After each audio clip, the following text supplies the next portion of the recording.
Merci beaucoup.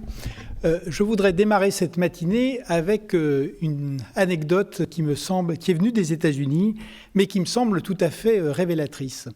Il y a l'an dernier, une jeune fille de 13 ans s'est rendue dans un hypermarché et quand elle est revenue, elle a reçu chez elle tout un tas de publicités concernant les femmes enceintes. Naturellement, son père s'en est ému et il a fait un procès à cette enseigne et très légitimement, il a gagné le procès. Quelques semaines après, sa fille accouchait et la mère et l'enfant se portent bien. Donc, qu'est-ce que cela nous amène à penser ? Plusieurs choses. D'abord, ça montre la puissance du big data et aujourd'hui du fait que finalement, des commerçants peuvent en savoir plus sur une jeune fille que sa propre famille. Et ça nous amène également à la réflexion suivante. De même qu'en matière de médecine, on va pouvoir faire de la médecine prédictive, ce qui permet de faire de la médecine en s'intéressant aux malades et non plus seulement à la maladie. Eh bien, vous, les commerçants, alors qu'on s'occupait beaucoup des produits, vous allez pouvoir vraiment gérer les clients, et y compris de manière prédictive.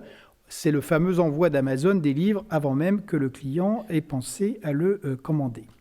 La deuxième chose, bien sûr, c'est le modèle économique. Et on voit à travers ça que finalement, le passage dans un magasin est plus important par ce qu'on va acheter dans le futur que par ce qu'on achète effectivement dans le magasin.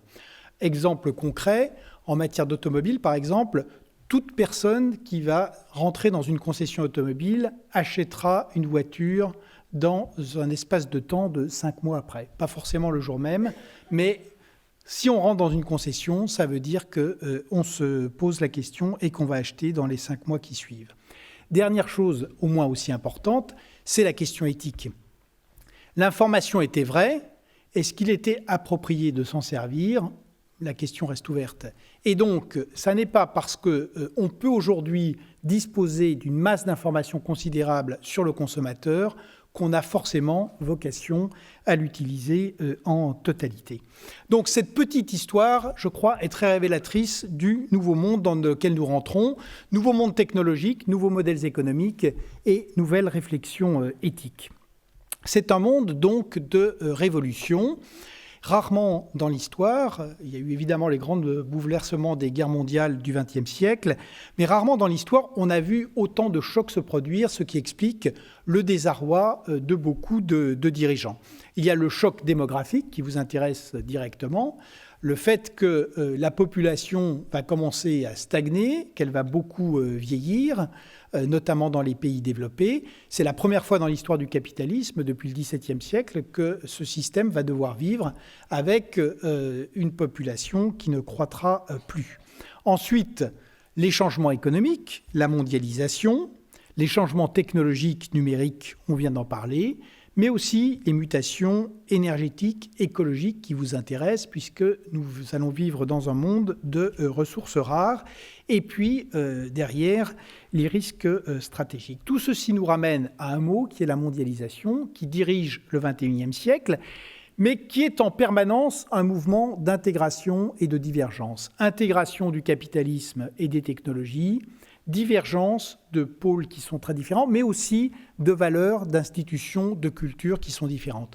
Quand on vend un sac Vuitton, on ne vend pas la même chose, on ne vend pas dans l'imaginaire la même chose à une japonaise, à une chinoise, à une française ou à une américaine, et c'est très important de le comprendre. Donc, ce monde de divergence et d'intégration est aussi un monde de choc et de rupture. Alors, on le voit en matière macroéconomique. Aucun d'entre nous n'aurait pu penser il y a quelque temps qu'un pays développé, a fortiori membre de la zone euro, pouvait perdre 25% de son PIB. C'est arrivé avec la Grèce. Personne ne pouvait penser que la Russie, qui avait mis un quart de siècle à normaliser sa position dans la communauté internationale, pouvait prendre le risque de tout faire exploser. Pour l'Ukraine, c'est en train de se passer devant nous. Qui pouvait croire que le Royaume-Uni envisagerait sérieusement de quitter l'Union européenne ? nous allons voir le résultat du référendum de 2017 auquel nous allons tout droit. Et pour les entreprises, bien sûr, ce sont ces révolutions des technologies de l'information qui bouleversent. Et ça, c'est très important parce que les révolutions précédentes avaient été, par exemple, nous avons connu les révolutions de la machine à vapeur, la révolution de l'électricité, les révolutions du pétrole. Elles ont eu des conséquences très importantes, naturellement, ou le chemin de fer, mais ça n'a pas bouleversé instantanément tous les secteurs de l'économie. La marque de ces technologies de l'information, c'est qu'il y a des effets retard, mais tout le monde est concerné, et avec des effets qui sont impressionnants.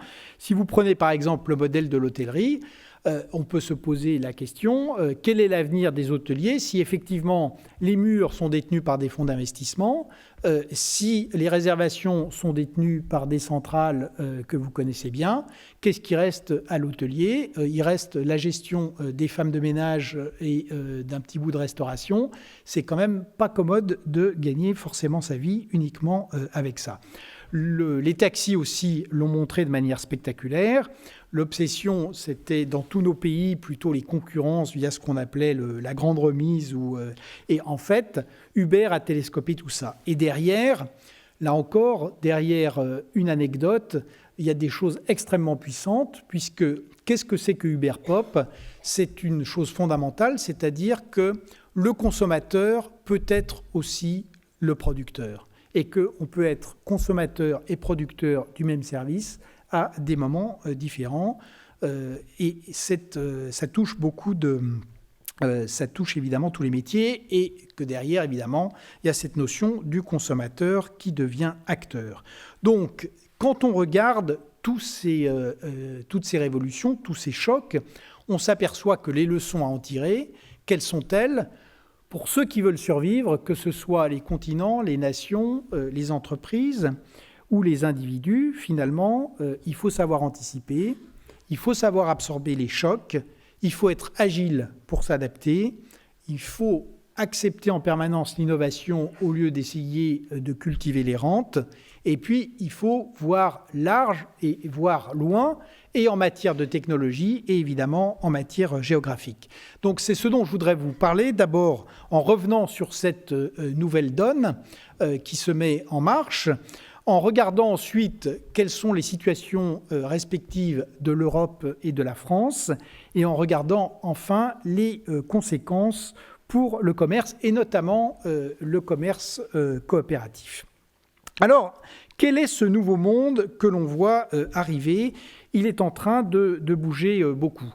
La mondialisation, c'est un phénomène historique, donc il a pas mal muté. Il a émergé dans les années 80.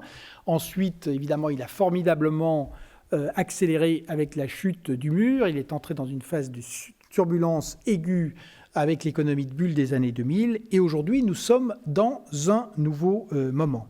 Un nouveau moment qui se caractérise à la fois par une basse pression économique et puis par des hautes pressions politiques, des aspects stratégiques, mais aussi des aspects intérieurs qui vous intéressent directement avec la montée des populismes qui ont aussi des conséquences économiques. Alors, il ne fait pas de doute que la mondialisation va se poursuivre. Je ne crois pas du tout à la thèse de la grande stagnation, ou la stagnation séculaire, parce qu'il y a des forces très puissantes qui continuent à être des moteurs de croissance, fort heureusement. Premier moteur de croissance qui vous intéresse aussi, parce que c'est une partie de la clientèle potentielle pour nous tous, ce sont les classes moyennes du Sud. Elles vont continuer à émerger et elles viendront, on peut leur vendre non seulement du tourisme, mais aussi toute une série de services. Deuxièmement, l'économie de la connaissance, on en a déjà parlé, l'économie de l'environnement et l'économie des seniors. L'économie des seniors est très importante parce que ce que je disais d'Uber est vrai des seniors. Pour l'instant, l'économie des seniors a été envisagée avant tout en termes de consommation ou pour les systèmes sociaux en termes de coûts et de pression, notamment sur les systèmes de santé et de retraite. Aujourd'hui, l'économie des seniors va aussi être une économie de l'offre et de la production, ce qui suppose d'adapter les systèmes sociaux. Mais là encore, pour la démographie, qui est quelque chose d'extrêmement profond et qui vous intéresse directement, la vieille structure où on vivait dans des sociétés à 3 générations, je me forme jusqu'à 25 ans, je travaille jusqu'autour de 60 et je suis à la retraite après, ça c'est un monde qui est mort, d'abord parce qu'il y a 4 ou 5 générations dans la même société et parce qu'on doit travailler en même temps qu'on se forme, c'est une manière de se former, on devra se former en même temps qu'on travaille et puis évidemment il y aura des formules intermédiaires entre le travail et l'inactivité. Donc toutes ces forces que j'ai décrites provoque des ruptures, mais le grand phénomène, c'est la polarisation. Ça a été évoqué à l'instant, c'est-à-dire que quand on regarde les pays d'abord, ou les entreprises, on s'aperçoit que après un moment où finalement le Sud était triomphant et le Nord était déclinant, aujourd'hui, c'est différent. C'est-à-dire que qu'on soit dans les pays développés ou qu'on soit dans les pays émergents, la vraie différence, elle se fait entre ceux qui savent s'adapter à tous ces changements et ces chocs et ceux qui n'y arrivent pas. Et prenons par exemple le Sud, dans les fameux BRICS, Chine et Inde arrivent à s'adapter et continuent à évoluer. En revanche, des pays comme le Brésil, la Russie, l'Afrique du Sud, donc l'Afrique du Sud, c'est un vieux pays dans un continent neuf. Le Brésil a des problèmes politiques et économiques et la Russie va être en récession violente pour des raisons, là encore, à la fois économiques et politiques. À l'inverse, dans les pays développés, on voit que les États-Unis sont redevenus le pays le plus compétitif du monde parce qu'ils ont travaillé sur la compétitivité du travail, sur l'énergie, sur le coût du capital et son efficacité, et évidemment sur l'innovation avec l'oligopole de l'Internet qu'on a évoqué à l'instant. Donc, ça n'est plus le Nord contre le Sud, ce sont ceux qui savent s'adapter en face de ceux qui n'y arrivent pas. Et derrière, l'autre grande mécanique qui arrive avec les technologies, qu'on voit à l'œuvre, par exemple, déjà très fortement dans la Silicon Valley et à San Francisco, c'est la mécanique de la polarisation. C'est-à-dire que finalement, dans ce modèle, il faut opter entre le low cost, qui peut être tout à fait performant, ou la haute valeur ajoutée. Ce qu'on voit en Californie aujourd'hui, c'est que ce qu'on appelle les techies, donc on a toute une partie de cette économie de l'Internet qui génère de très forts revenus, de fortes rémunérations, de forts statuts sociaux, et derrière, toute une masse d'emplois qui, eux, sont des emplois plutôt déqualifiés, et une grande question sur l'avenir des classes moyennes, qui sont quand même le cœur d'une partie de votre clientèle, et donc cette interrogation sur l'avenir des classes moyennes est très importante. Donc, chacun va devoir aussi s'interroger, est-ce qu'on veut être du côté du low cost ? Et on peut l'être de manière performante, y compris dans le monde développé si on sait s'organiser. Prenons l'exemple d'une partie des marques de Renault. Ça n'absorbe pas tout Renault, mais on sait que c'est un constructeur qui est extrêmement fort sur une partie, avec donc le prochain SUV qui doit être commercialisé en Inde à un prix de 4 200 €, ce qui est quand même tout à fait exceptionnel. Donc on peut faire du low cost, y compris dans nos sociétés, à condition de s'organiser. Mais il est vrai que d'une manière générale, quand on regarde nos coûts de production, quand on regarde nos systèmes sociaux, il est clair que nous ne pourrons pas faire que du low cost et qu'il est vital d'avoir un pied important dans cette économie qui va générer de la haute valeur ajoutée, parce que c'est la manière de créer des emplois qualifiés, des emplois bien rémunérés et évidemment de financer des systèmes de protection sociale qui sont extrêmement coûteux. Donc, la difficulté que nous affrontons aujourd'hui, c'est le deuxième point qui explique en partie ces chiffres de croissance, notamment en France, qui sont très décevants, mais qui est un problème qui se pose dans tous les pays développés, c'est que vous voyez que, là encore, qu'on soit responsable politique ou responsable d'entreprise, finalement, on doit gérer deux types de questions à la fois. Les séquelles du passé et puis l'arrivée de ces nouveaux modèles. Les séquelles du passé, c'est l'héritage des bulles des années 2000 et de leur éclatement. Dans tous nos pays, nous avons trop de chômeurs. Dans tous nos pays, nous avons des masses de dettes publiques et privées qui ont été accumulées. Ça, c'est l'héritage du passé et il va bien falloir s'en occuper, y compris de ces strates de travailleurs découragés, notamment en France, puisque ça fait malheureusement plus de 3 décennies qu'on accumule des chômeurs structurels. L'autre côté, c'est l'invention de l'avenir. Alors même qu'il faut gérer ça, il nous faut aussi regarder comment on peut répondre aux grands défis du vieillissement, de l'environnement et aux défis du numérique, qui va, en matière d'emploi, d'ici à 2030, on considère que la moitié des emplois existants auront disparu. Alors, évidemment, ils seront remplacés par d'autres, mais c'est toujours la grande question. Ces autres emplois, ils seront différents. Ce n'est pas dans les mêmes secteurs, ce n'est pas dans les mêmes entreprises, ce n'est pas forcément dans les mêmes pays. Et ça suppose donc de s'organiser pour pouvoir faire face à ces mutations. Et quand on regarde donc ces mutations et l'arrivée de cette économie numérique, on s'aperçoit que finalement, elle est construite autour de 3 grands mots, 3 grandes valeurs qui vous touchent directement. La première, c'est le service. Ce qui est frappant, ce qui rend d'ailleurs très difficile une partie de l'analyse économique, c'est que les vieilles distinctions, d'abord, par exemple, toutes les statistiques sont quand même construites autour des frontières nationales, y compris celles du PIB. Donc ça, c'est compliqué parce que ça ne prend pas en compte les structurations mondiales d'un certain nombre de grands acteurs. Mais c'est vrai que la distinction entre le service et l'industrie devient de plus en plus compliquée également parce que quand on vend un produit, comme vous le savez, on vend de plus en plus le service qui va avec, le service qui peut être le mode d'emploi traditionnel, mais qui peut aller beaucoup plus loin avec des conseils. Si on vend du sport, on peut vendre derrière des conseils de mise en forme. Si on vend de la cuisine, on peut vendre des cours de cuisine, etc. etc. Donc ça, c'est le premier mot. Le deuxième mot, c'est le mot de partage. Ça, c'est spectaculaire, c'est-à-dire que le consommateur, aussi, le modèle propriétaire, incontestablement, est en train de s'éroder. Donc, on a un grand acteur qui est Blablacar, qui est tout à fait emblématique de cette évolution. Mais Airbnb est un autre exemple. Il y en a beaucoup. C'est-à-dire, finalement, au lieu de mobiliser beaucoup de capital, pourquoi ne peut-on pas essayer de l'économiser en partageant la propriété ou en partageant les usages. Et le troisième élément clé, c'est la communauté, c'est-à-dire qu'on partage d'autant mieux qu'on a des valeurs communes et qu'on est dans un schéma d'affinité. Ça peut être vrai et du côté de l'offre, et vous en êtes un exemple, c'est également très vrai du côté de la demande, où on peut effectivement organiser autour du commerce les amateurs de sport, de culture, de cuisine ou de toute une série de produits. Et derrière, c'est ça qui est important, c'est que vous voyez bien que ça amène à reposer le lien entre la production, la consommation et les valeurs, le sens ou le vivre ensemble. Un très bon exemple est donné d'une certaine manière par la Poste, puisque la Poste a un modèle économique qui est mort. Le courrier décroît tous les ans. En revanche, il y a 2 choses qui montent.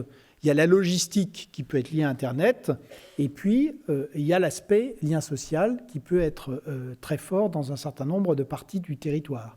Et donc, vous voyez que ce qu'essaye de faire, on verra si ça marche ou pas, mais ce qu'essaye de faire la Poste, c'est bien le basculement d'un produit qui est un produit en train de mourir, le courrier, vers de nouvelles formes qui, elles, peuvent avoir du sens avec le service et puis par ailleurs la communauté. Et derrière, finalement, on voit que le consommateur cherche 3 choses. Dans un monde où il y a plus d'inflation et où il y a peu de croissance, il cherche évidemment un prix qui soit intéressant. Il cherche aussi un meilleur usage de l'argent qu'il investit et donc plus de services pour le même prix. Et puis il cherche ce sens et cette communauté. Donc voilà un peu ces grands bouleversements tels qu'ils se dessinent. Alors comment se situe maintenant l'Europe et la France dans ces grands changements? Donc l'Europe, on le gomme souvent, mais la première réalité, c'est que ça reste le plus grand marché du monde. 500 millions d'habitants avec un pouvoir d'achat qui reste élevé, même s'il ne croît pas beaucoup.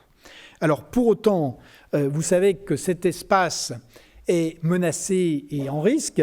Il est menacé parce qu'après 60 ans d'intégration, le Grexit ou le Brexit, c'est-à-dire l'éventualité de la sortie de la Grèce de l'euro ou du Royaume-Uni hors de l'Union européenne, montre que cette intégration qu'on pensait continue et irréversible peut avoir des retours en arrière spectaculaires. Ça, ce serait extrêmement dommage puisque finalement, cet espace ouvre à toutes vos entreprises. Il y a bien et Internet aide à passer les frontières. Cet espace ouvre à toutes vos entreprises une taille critique qui est tout à fait exceptionnelle.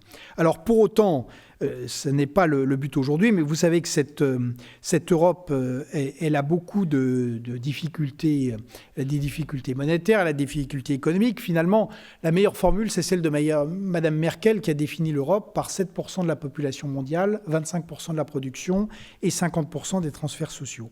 Elle s'est trompée malheureusement sur un point, c'est que c'est 20% de la production et pas 25%. Mais derrière, néanmoins, on voit qu'il y a aujourd'hui une capacité à essayer de réformer à la fois, c'est ça qui est compliqué, il faut réformer les systèmes, l'Union européenne, la zone euro, et il faut réformer les nations. On s'aperçoit que c'est possible, puisque des pays comme la Suède, comme l'Allemagne, comme l'Espagne, montrent des progrès spectaculaires et qu'on a réussi aussi à faire bouger la zone euro. Ce qui est important quand même pour le thème qui nous préoccupe, c'est que cette Europe, ça a été évoqué à l'instant, elle a quand même un problème particulier dans cette économie numérique. D'abord, il faut être clair, toute l'infrastructure de l'économie Internet est entre les mains des États-Unis. C'est apparu sous une forme extrême avec le scandale de la NSC, mais c'est vrai que quand on regarde en 2000, l'industrie des télécoms était une industrie européenne. Les grands noms des télécoms, c'était Nokia, c'était Alcatel, c'était Ericsson, c'était Siemens. En moins de 15 ans, ce secteur a été complètement balayé par un peu les États-Unis et beaucoup les Chinois. Et l'Internet est entre les mains des États-Unis avec un risque, ça rejoint l'anecdote de départ, c'est où vont être stockées les données, que pourra-t-on en faire, quel type de traitement et avec quelle garantie pour les individus. Or, pour l'instant, il faut être clair, l'échange implicite, c'est que nous tous, nous donnons gratuitement nos données à Google et aux autres en échange de services assez largement gratuits, en tout cas pour la fonction navigation et recherche.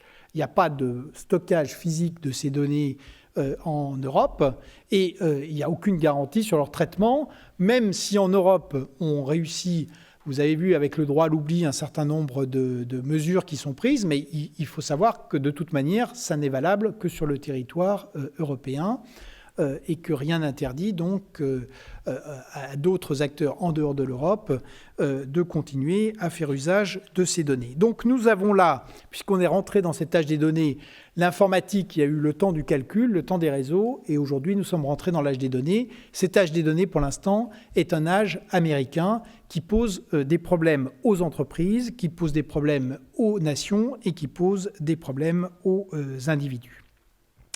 D'où l'idée qui a été avancée par Mme Merkel sous une forme que je crois pas très réaliste, mais elle a parlé d'un Internet européen. Je crois que là encore, l'idée de faire un Google européen, les Chinois l'ont fait avec Baidu, mais ça n'est sûrement pas la solution. Là encore, il faut jouer la chose à l'africaine, c'est-à-dire que les Africains, à force d'être en retard, finissent par être en avance. Ils n'ont pas de téléphone fixe, mais ils peuvent faire du paiement par téléphone mobile.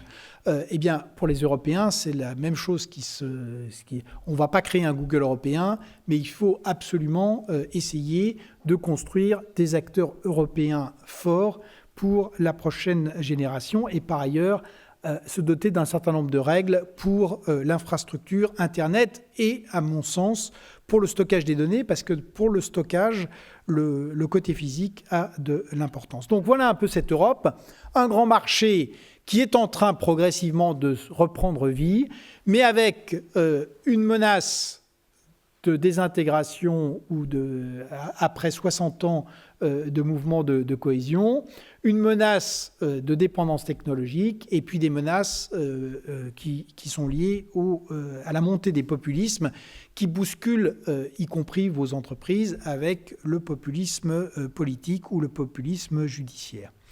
Maintenant, la France, je voudrais quand même vous en dire un mot. Vous êtes dans une situation extrêmement singulière parce que finalement, vous incarnez à la fois la partie résiliente de l'économie française et sa partie insoutenable. Autrement dit, on le voit aujourd'hui, ça fait plus de 2 décennies que la France vit avec un modèle uniquement fondé sur la consommation, baisse de l'investissement, baisse des exportations. Cette consommation est soutenue par des transferts sociaux qui représentent 33% du PIB, qui sont eux-mêmes alimentés par une dette publique qui est passée de 20% du PIB en 1980 à 100% du PIB. Ce sera son niveau en 2016. Est-ce que c'est soutenable ? Évidemment non, mais en même temps, c'est le seul pilier qui fonctionne et donc il est vital de continuer à le faire marcher. Quand on prend la même équation Merkel appliquée à la France, c'est 1% de la population mondiale, c'est 3,7% de la production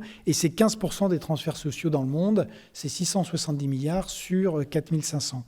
Donc on s'aperçoit qu'il est évidemment fondamental de stabiliser les transferts et de faire monter la production. Un point qui vous intéresse et qui est très important et très inquiétant, c'est le fait que depuis 2007-2008, la France est rentrée dans une mécanique un peu à l'africaine, mais du temps où l'Afrique était vouée au mal-développement, c'est-à-dire que la population croît plus vite que la croissance économique.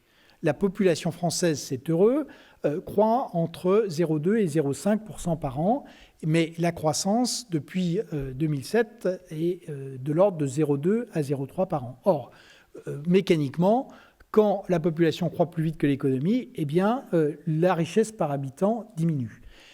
On sous-estime que la France est un pays qui s'est beaucoup paupérisé, mais ça, je pense que vous le vivez à travers la consommation. En termes de PIB par habitant, nous sommes 6% en dessous de la moyenne des pays développés, nous sommes 13% en dessous de l'Allemagne.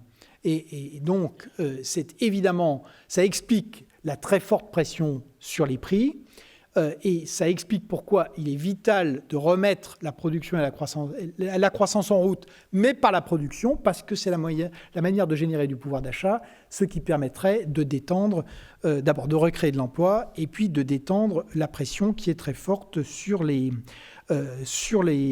prix. Donc, dans cet univers, vous voyez bien que on le voit avec la lamentable publication des chiffres du chômage. Si vous voulez, quand on explique que tout le monde est persuadé en France que le chômage est une fatalité, je regarde les États-Unis, taux de chômage 5,4%. Je regarde le Royaume-Uni, 5,6%. Je regarde l'Angleterre, l'Allemagne, 4,7%. Comment peut-on dire que c'est une fatalité ? Ce sont des grands pays développés.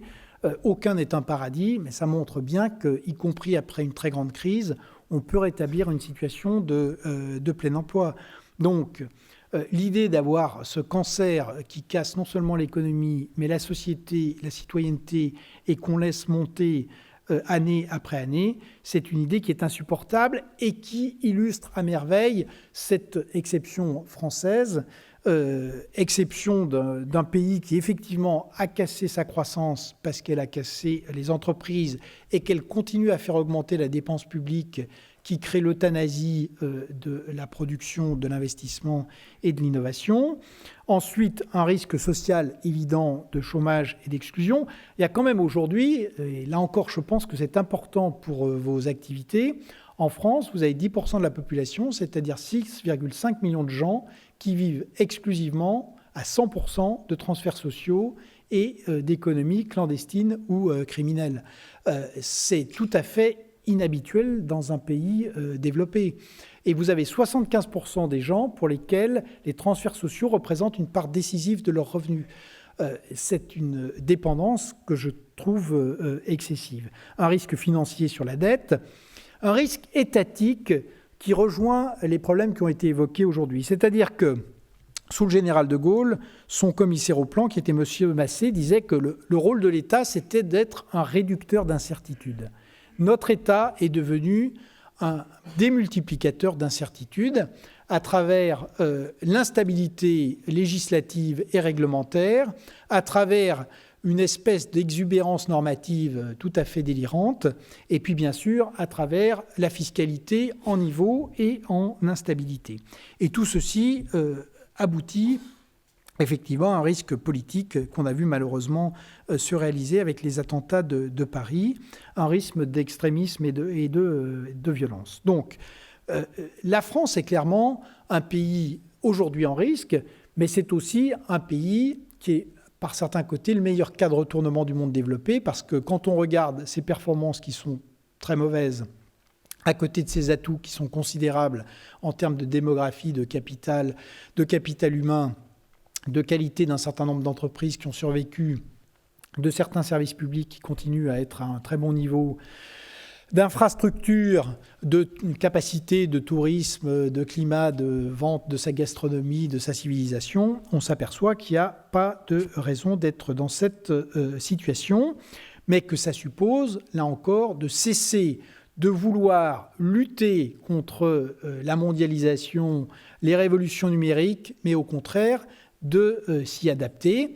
Et pour s'y adapter, notre pays a d'excellents atouts, à preuve le fait que beaucoup de Français, ceux qui sont en dehors des frontières, il y a une partie d'abord de l'économie française, 18% à peu près, qui est au meilleur niveau mondial, et puis les Français, les quelques 3 millions de Français qui sont hors de France, réussissent extrêmement bien, et ce n'est pas seulement des surdiplômés, ce sont aussi des gens qui entreprennent dans des secteurs très différents et avec beaucoup de succès. Donc, la mondialisation n'est pas du tout une espèce de loi d'airain ou une machine à écraser la France. C'est un système dans lequel la France peut très bien réussir à condition qu'elle s'adapte. Et c'est ce que je voudrais regarder dans un troisième temps, c'est comment on peut s'adapter à la fois à ce nouveau monde, à ce risque que représente essayer de trouver les antidotes au risque France et aux difficultés de l'Europe. Je crois que ce grand choix, c'est celui que j'indiquais, c'est-à-dire que chacun d'entre nous, vos entreprises et notre pays, doit se poser la question décisive, c'est-à-dire est-ce qu'on veut s'adapter par le bas? Et il faut être clair, aujourd'hui, c'est quand même la voie que nous avons choisie, avec en incitant, donnant des primes plutôt aux salaires les plus bas, en poussant les gens qualifiés et fortunés à sortir du pays, en freinant les révolutions technologiques. Évidemment, ça n'est pas dit, mais c'est quand même ce qu'on est en train de faire de manière implicite. Ou est-ce qu'on essaye d'utiliser nos atouts pour se repositionner, sans d'ailleurs abandonner forcément le segment du low-cost, où, comme je l'ai dit, on peut faire des choses rentables et intelligentes tout en étant français, européen, mais est-ce qu'on peut reconquérir le haut et la haute valeur ajoutée? Je crois que c'est tout à fait possible, à condition d'accepter de se remettre en question. C'est d'autant plus possible que, je le redis, quand on regarde un certain nombre de pays développés, ils y sont parfaitement arrivés. La Suède, à partir des années 90, avec un modèle à forte valeur ajoutée, 4,2% du PIB investi dans la recherche et le développement. Ensuite, il y a eu l'Allemagne, les États-Unis, ou un pays comme l'Espagne également. Donc, ça montre que c'est tout à fait possible. Alors, comment est-ce qu'on peut adapter nos entreprises? Comment est-ce qu'on peut essayer d'épouser cette nouvelle norme du capitalisme et finalement, quel est le rôle de l'économie coopérative dans tout ça? Donc, comme je vous l'ai indiqué, si on veut être sur le haut et non pas sur l'adaptation sur le bas, la chose est très claire. La remontée de la chaîne de la valeur passe par l'intensification, la densification, l'amélioration du service rendu aux clients. Là, les perspectives sont spectaculaires puisqu'on pense qu'autour du big data, on devrait avoir plus de 74 milliards d'euros de création de valeur d'ici à 2020, avec des améliorations en matière de productivité, en matière de pouvoir d'achat, en matière surtout de temps de l'économie, de vitesse de l'économie. Les simples objets connectés vont représenter un marché de plusieurs dizaines de milliards d'euros. Donc c'est là un premier territoire d'expansion. Le deuxième, c'est la diversification géographique. Alors, certains d'entre vous, et là il y a un atout qui est peu mentionné, mais dont je voudrais vous parler une seconde, c'est la francophonie. Il va y avoir plus de 700 millions de francophones dans le monde vers 2060. C'est une ressource formidable parce que de même qu'il est plus facile de faire des affaires avec des gens qui parlent la même langue que vous, évidemment, il est plus facile de commercer. On parlait tout à l'heure des logiques de communauté ou des affinités. La communauté la plus vitale, la plus fondamentale, c'est la communauté de la langue maternelle. Et donc, c'est pour ça qu'il y a là un formidable atout, d'autant que cette Afrique, qu'on a considérée longtemps comme vouée à la décroissance et à l'absence de démocratie, est en train de changer. Alors, c'est un continent très divers, avec toujours des crises et des guerres, mais c'est un continent qui a une croissance de 5,5% par an depuis 2000, et c'est un continent dont la croissance est aujourd'hui, si elle a résisté à tous les chocs, c'est parce qu'elle est tirée par la consommation, par la demande intérieure, et donc, quand on regarde ce qu'on peut faire autour des logiques d'intégration, notamment dans cette Afrique francophone, il y a là un formidable territoire d'expansion pour nos entreprises. Et c'est dire que, y compris en matière de commerce, on peut croire que la mondialisation, c'est un horizon finalement trop lointain, mais c'est une machine à abolir les frontières. Et donc, on peut l'utiliser, et on peut l'utiliser notamment quand on partage une langue, commune.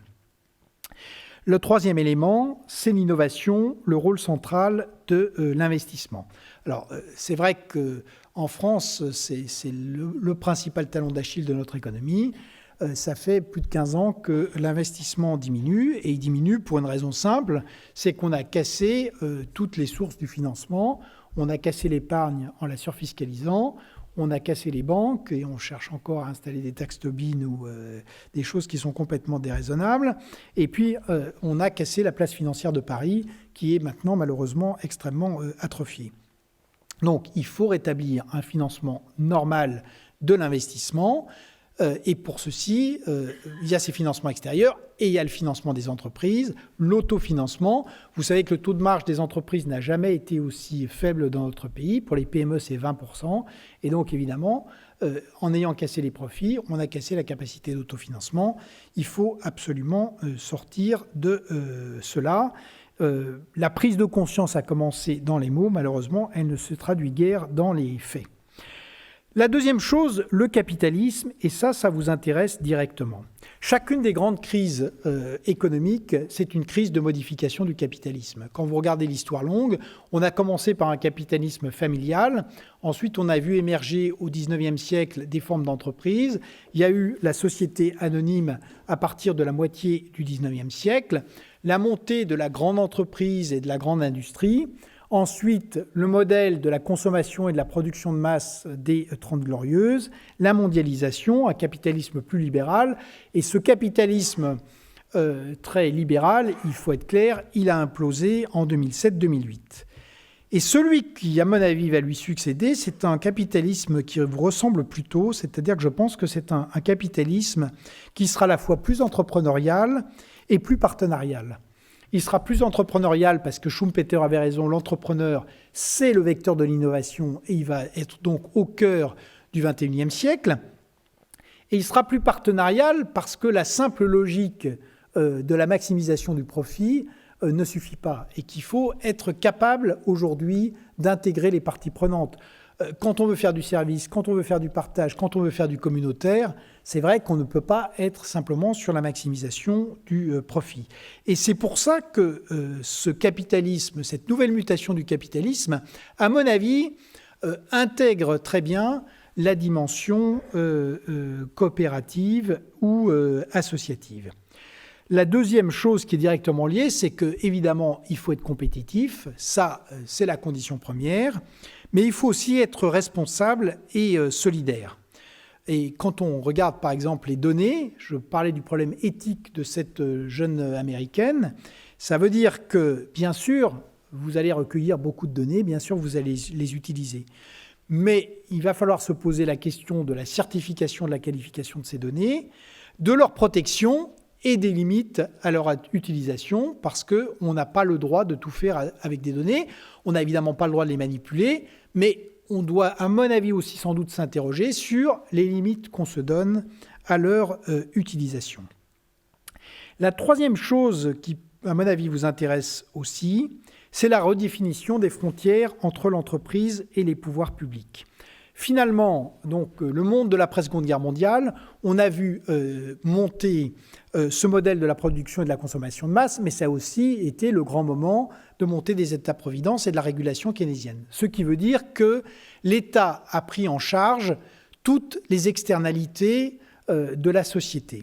Ça n'a pas été historiquement le cas toujours. Quand on se réfère dans l'histoire, regardez le 19e siècle, ce qu'on a appelé le paternalisme, les entreprises, alors avec des buts aussi idéologiques de contrôle de la manœuvre, mais assuraient toute une série de fonctions sociales, prenaient, et c'est ce qu'on voit encore aujourd'hui, on en a des témoignages dans l'Est et le Nord de la France, l'entreprise prenait en charge non seulement la formation permanente, mais les écoles, l'église, le stade, voire des théâtres dans certains cas, comme à Thaon-les-Vosges ou autres.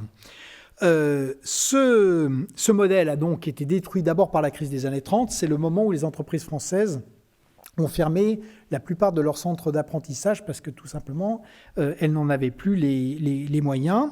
Et ensuite, c'est donc, mais en France et ailleurs, l'État qui a repris beaucoup de ses fonctions collectives. Je crois que aujourd'hui, les choses vont de nouveau bouger et dans le sens inverse. Alors, vous avez un exemple qui nous vient des États-Unis. Vous avez vu les projets de ville Google ou Facebook avec la Z-Town. Donc, c'est l'idée de remédier aux embouteillages et aux problèmes de la Silicon Valley en construisant une ville Google ou une ville Facebook, alors qui n'est plus dans la logique du contrôle social du 19e siècle, évidemment, mais dans une logique ouverte et plutôt libertaire. On va voir ce que vont devenir ces projets, qui sont quand même des projets à plus de 200 milliards de dollars. Mais derrière, comme toujours, ce qui est intéressant, c'est ce qu'il y a derrière. Je crois qu'aujourd'hui, les choses vont bouger. Pourquoi ? Parce que d'abord, la plupart des pays développés ont des États qui sont surendettés. Ensuite, il y a toute une série des fonctions qui étaient remplies par les États qui dysfonctionnent de plus en plus. Malheureusement, chez nous, l'éducation nationale, on introduit et on dépense 6,1% du PIB pour que 20% d'une classe d'âge ne sache ni lire, ni écrire, ni compter. C'est absolument insupportable. L'enseignement professionnel, malheureusement, a toujours été dévalorisé dans notre pays. Et donc, je pense que nous allons voir de plus en plus les entreprises réinvestir une partie de cette formation, également parce que cette formation devra s'étendre tout le long du cycle de vie. Regardons les Finlandais.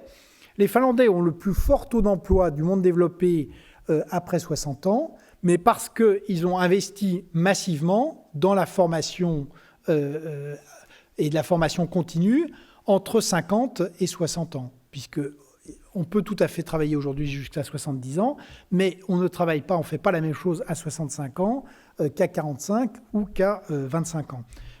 Évidemment, il y a le mouvement des technologies, mais il y a aussi la manière de travailler. Donc, vos entreprises, et le côté coopératif peut être important là-dessus, vont être confrontées à cette bascule et au fait que, alors ça se voit par exemple en matière de complémentaire santé, mais je pense que ça ira beaucoup plus loin, vos entreprises, sans tomber dans le contrôle de la main-d'œuvre, vont devoir réinternaliser d'une manière ou d'une autre certaines politiques publiques en matière d'éducation, de formation, de santé, peut-être de logement dans certains cas, ou d'accompagnement de la famille. Et la dernière chose qui est centrale pour vous, à mon avis, c'est que dans ce nouveau monde émerge une grande notion dont vous êtes finalement des acteurs très importants, c'est la notion des villes. 60% des 9,5 milliards d'hommes qui vont peupler cette planète entre 2050 et 2060 vont vivre dans des villes. Et ces villes On sait que, par exemple, c'est un des grands échecs, en tout cas une des grandes erreurs qui ont été faites en Asie, et notamment en Chine. Les villes chinoises ou indiennes sont devenues des villes absolument invivables. Elles sont invivables sur le plan de l'environnement et très dures sur tous les plans.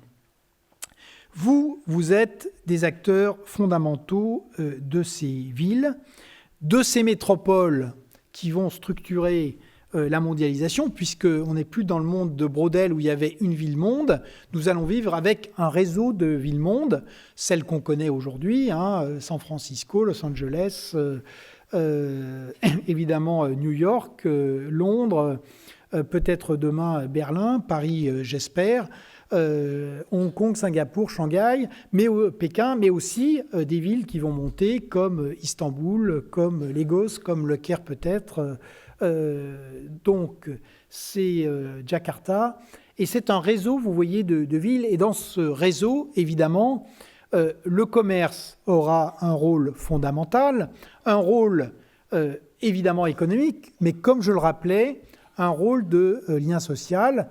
Ce que nous vivons aujourd'hui dans nos quartiers dits sensibles et dans les quelques 800 ghettos urbains que compte malheureusement notre pays, c'est le fait que, bien sûr, le départ des services publics est un drame, mais que le vrai basculement, c'est quand il n'y a plus de commerce. Et donc, le commerce a une dimension fondamentale, une dimension sociale et une dimension citoyenne. Voilà pourquoi, dans les nouvelles villes qu'il va falloir inventer, vous aurez un rôle absolument essentiel. Et vous voyez donc que la conclusion dérive directement. On a pu penser, c'est vrai que la coopération a été, réinventée au XIXe siècle. Elle a accompagné justement la montée du capitalisme, de l'industrialisation et de l'urbanisation. Cette coopération est née dans le domaine agricole et puis elle a essaimé ensuite parce qu'il fallait financer l'agriculture et puis elle a été utilisée aussi pour construire les premiers syndicats ouvriers. Donc on a eu longtemps tendance à la considérer comme une espèce de relique un peu folklorique. Je crois que c'est complètement faux parce que dans ce que je vous ai montré, je crois que cette économie coopérative, elle correspond à des tendances fondamentales de notre temps. Le fait d'avoir un consommateur qui est un acteur, un consommateur qui est aussi un producteur, le fait de mêler l'acte de vente, le service, la communauté et le sens donné à la production ou à l'acte économique, par tous ces aspects, également les villes, je crois que le commerce et le commerce coopératif sont au cœur de ce monde du XXIe siècle. Donc voilà pourquoi, compte tenu a fortiori des difficultés que traverse notre pays, je pense que le fait de faire vivre et de développer ce commerce est fondamental. Et vous voyez que c'est ce par quoi je vous laisserai. Au terme de ce panorama, on a finalement une leçon qui est toute claire et toute simple. C'est le général de Gaulle qui disait « Rester inerte, c'est être battu ». Et effectivement, c'est la grande menace pour nos pays, pour nos entreprises, pour nos politiques publiques. Si nous restons inertes, eh bien, nous serons battus. Contrairement à ce qu'on dit, la France, ses entreprises, ses citoyens ont des atouts considérables pour très bien performer dans le XXIe siècle. Comme le disent certains Américains, « just do it ». Merci beaucoup. Merci Nicolas. Venez me rejoindre quelques instants. Il nous reste quelques minutes. Alors bon, parmi les quelques idées que vous avez évoquées, je retiens qu'on a rarement eu autant de chocs en même temps, et que c'est ce qui rend ce fameux monde plein d'incertitudes.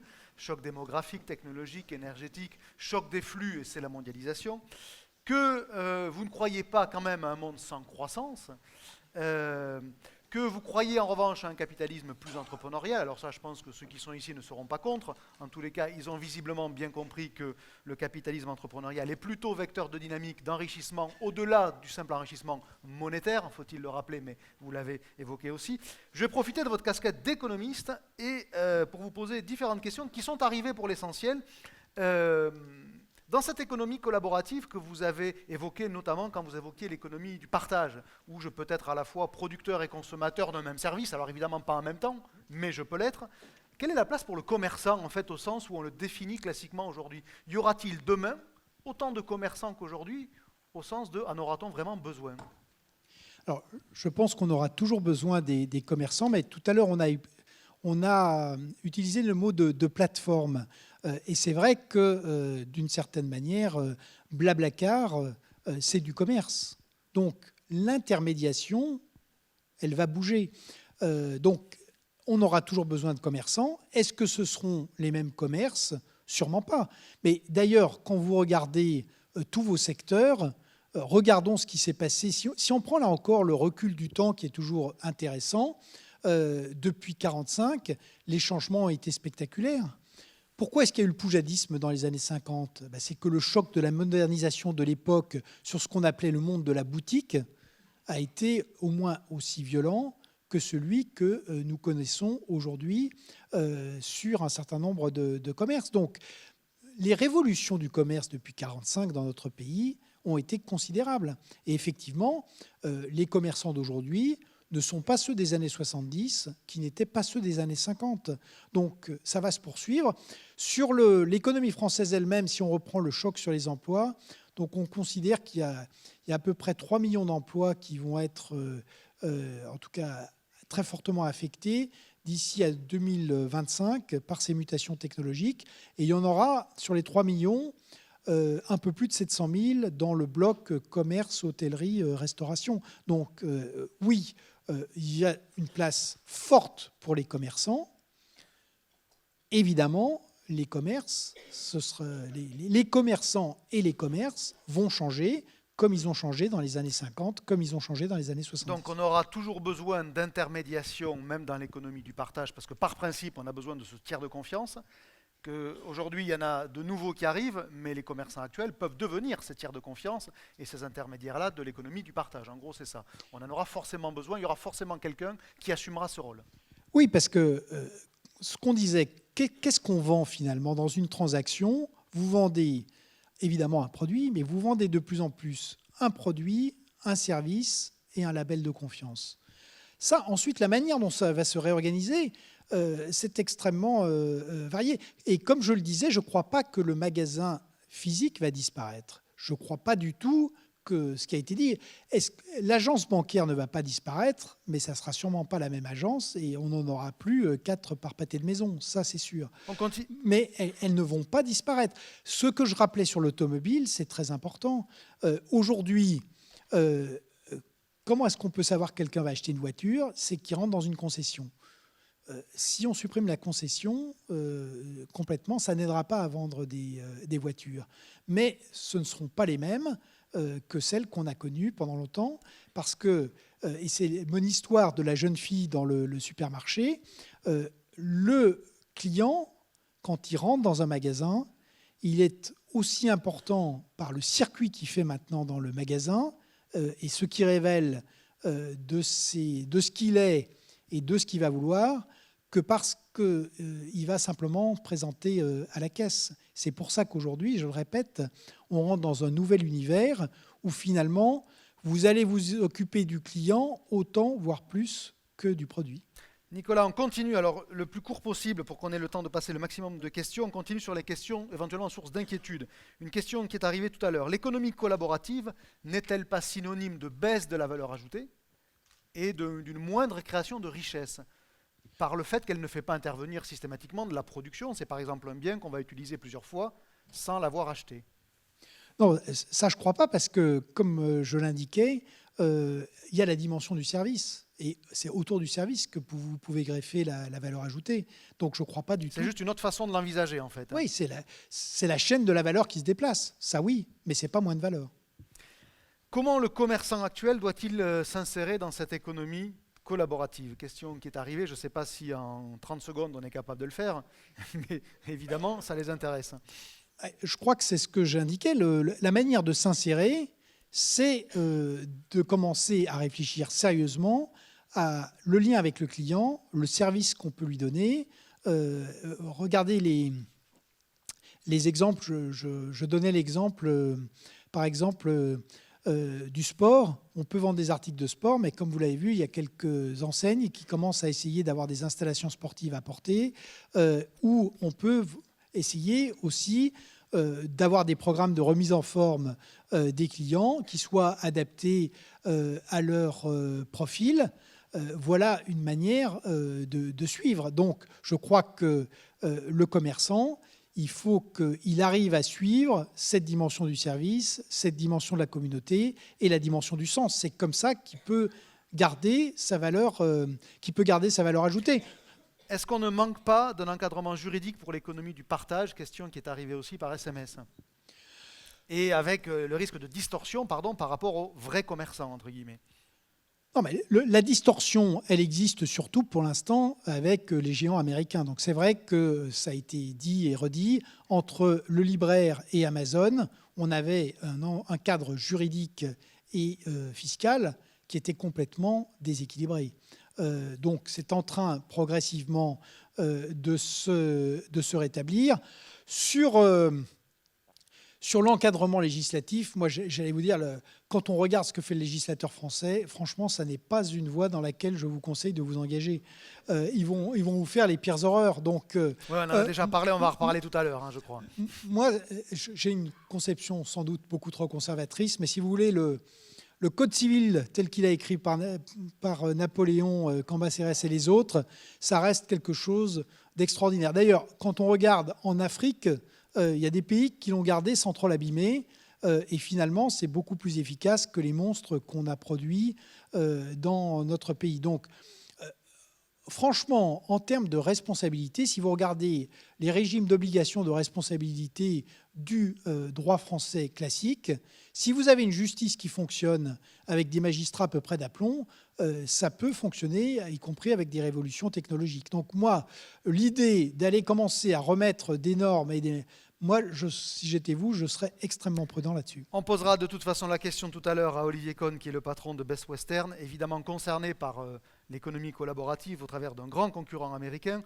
Ce n'est pas vraiment une question, je pense que c'était plus une remarque, voire une affirmation. L'un de vous qui disait « la coopérative, n'est-ce pas finalement n'est-ce pas finalement l'économie collaborative inscrite dans un pacte ?» Donc je pense que globalement, vous êtes... Réponse, oui. Voilà, forcément, sur une réponse très courte et plutôt affirmative. Merci Nicolas, vous pouvez l'applaudir à nouveau. Merci à tous et bonne journée. Merci.